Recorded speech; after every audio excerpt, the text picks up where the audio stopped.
Video reaction चलते थे।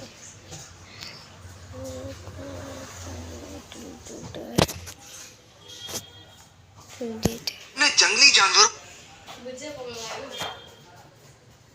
तुमने जंगली जानवरों को लोगों पर हमला करते तो देखा होगा, लेकिन हमारी आज की कहानी में इसका एकदम उल्टा है। कहानी की शुरुआत होती है एक जू से, जहां कुछ शिकारियों ने घुसकर एक शेर का बच्चा चुरा लिया। उस बच्चे को पिंजरे में कैद करके एक हवाई जहाज में ले जाया जा रहा था। इसके बाद हम एक 25 साल की लड़की एल्मा को देखते हैं, जो पियानिस्ट बनना चाहती है। उसे जानवर भी बहुत पसंद थे। एक दिन वो एक आइलैंड पर घूमने जा रही थी। असल में ये आइलैंड उसके दादा का था। उसके दादा ने उसे कई साल पहले गोद लिया था और अब उनकी मौत के बाद ये आइलैंड एल्मा को विरासत में मिला है। आइलैंड पर अंकल जो ने उसका स्वागत किया। वहाँ पर एक बहुत सुंदर सा घर था। उसने फैसला किया कि वो आज की रात इसी आइलैंड पर गुजारेगी। रात के समय अपने दादा की वीडियोस देखकर एल्मा का दिल भर आया। एक वीडियो में उसके दादा ने बताया कि स्नो नाम की एक मादा भेड़िया कुछ साल पहले न जाने कहां से इस आइलैंड पर आ गई थी और समय के साथ उन दोनों में गहरी दोस्ती हो गई। दादा ने एल्मा से कहा कि वो भी स्नो को ढूंढकर उससे दोस्ती कर ले। उस रात शेर के बच्चे वाला प्लेन बेहद खराब मौसम की वजह से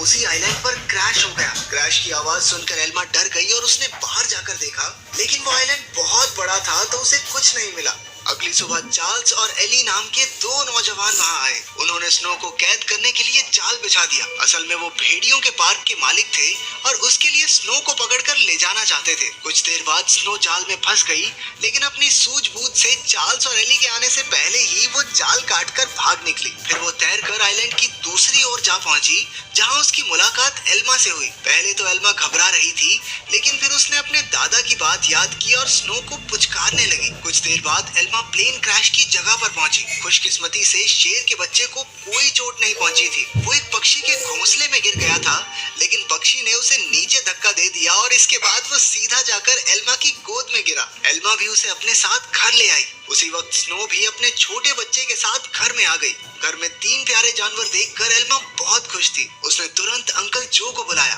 लेकिन उन्होंने एल्मा से कहा कि इन खतरनाक जानवरों को घर में रखना ठीक नहीं है। तुम्हें इन्हें जू वालों को दे देना चाहिए। अंकल ने ये भी बताया कि शेर के बच्चे को ढूंढते हुए जू के कर्मचारी वहाँ जरूर आएंगे, और हुआ भी बिल्कुल वैसा ही। अगले दिन एनिमल कंट्रोल वाले वहाँ पहुँच गए। वो जानती थी कि जू वाले कितने बेरहम होते हैं, इसलिए उसने फैसला किया कि वो उन्हें जानवरों के बारे में कुछ नहीं बताएगी। उसने झूठ कह दिया कि उसने किसी शेर के बच्चे को नहीं देखा। घर लौटकर उसने देखा कि स्नो अपने बच्चे के साथ साथ शेर के बच्चे को भी दूध पिला रही थी। उसे बेहद खुशी हुई, क्योंकि अब स्नो दोनों बच्चों का ख्याल रख रही थी। जैसे जैसे दिन बीतते गए, दोनों बच्चों में दोस्ती बढ़ती रही। एल्मा ने भेड़िए के बच्चे का नाम जैक रखा और शेर के बच्चे का नाम ड्रीमर। उधर अंकल जो को चिंता थी कि ये जंगली जानवर एल्मा को कोई नुकसान न पहुंचा दे। लेकिन इसी तरह कुछ महीने गुजर गए और अब दोनों बच्चे थोड़े बड़े हो चुके थे। एल्मा उन्हें आइलैंड पर घुमाने ले जाती और अपने दादा की मनपसंद जगह पर उनके साथ खेलती भी थी। बदकिस्मती से एक दिन जब एल्मा पियानो के एक ऑडिशन के लिए गई थी, तो पीछे से वो भेड़िए के पार्क वाले आइलैंड पर घुस गए। इस बार वो स्नो को कैद करके अपने साथ ले ही गए।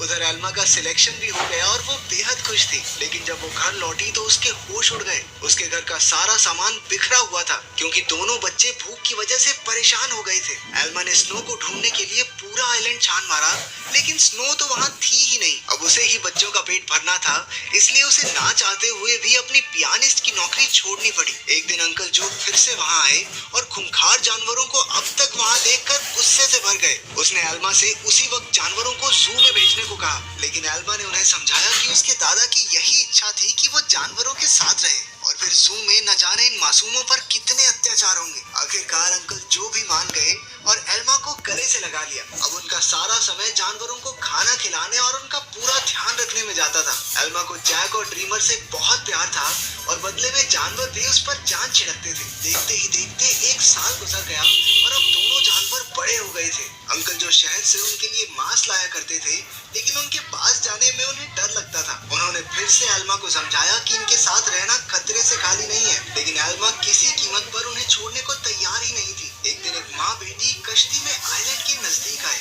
उन्हें देखकर जैक उनके पास जाने लगा। जैसे ही एल्मा ने ये सब देखा, वो जैक को रोकने के लिए भागी, लेकिन वो एक पत्थर से टकराकर नीचे गिर गई और उसके सर में चोट लगने की वजह से वो उसी वक्त बेहोश भी हो गई। वो माँ बेटी ये सब नहीं देख पाई और वापस कश्ती में चली गई। कुछ ही देर में जैक और ड्रीमर एल्मा के पास आए और उसे उठाने की बहुत सी कोशिशें की, लेकिन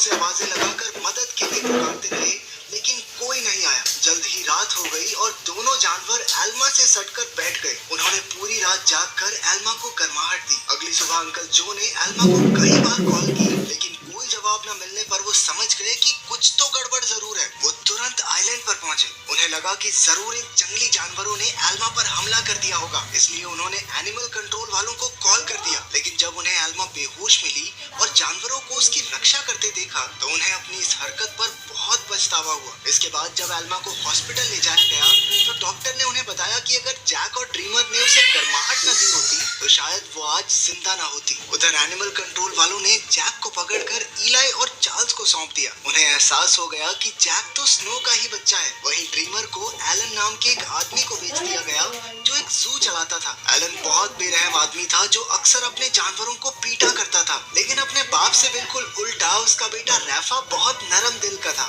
जल्द ही उसकी दोस्ती ड्रीमर से हो गई, लेकिन कुछ ही दिनों में बेचारे ड्रीमर को कई नशीली दवाइयां देकर सर्कस में करतब करने के लिए मजबूर किया जाता। ड्रीमर ने अब तक की अपनी जिंदगी मजे से आइलैंड पर गुजारी थी, लेकिन इन बेरहम लोगों ने उस पर काफी बुरा असर डाला, इसलिए राफा अक्सर उसके पास उसे शांत करने जाया करता। उधर हॉस्पिटल में एल्मा ने होश में आते ही जैक और ड्रीमर के बारे में पूछा। अंकल जो ने भारी दिल के साथ उसे सब सच बता दिया। जैसे ही एल्मा हॉस्पिटल से बाहर आई वो सीधा एनिमल कंट्रोल के दफ्तर में पहुंची। उसे पता चला कि जैक को तो भेड़ियों के पार्क में भेज दिया है और ड्रीमर को उन्होंने एक सर्कस ग्रुप को दे दिया था। ये सुनते ही वो गुस्से से भर गई और ऑफिसर पर चिल्लाने लगी, लेकिन अंकल जो ने उसे शांत किया। कुछ समय बाद एल्मा ने एली को फोन करके जैक के बारे में पूछा। एली ने बताया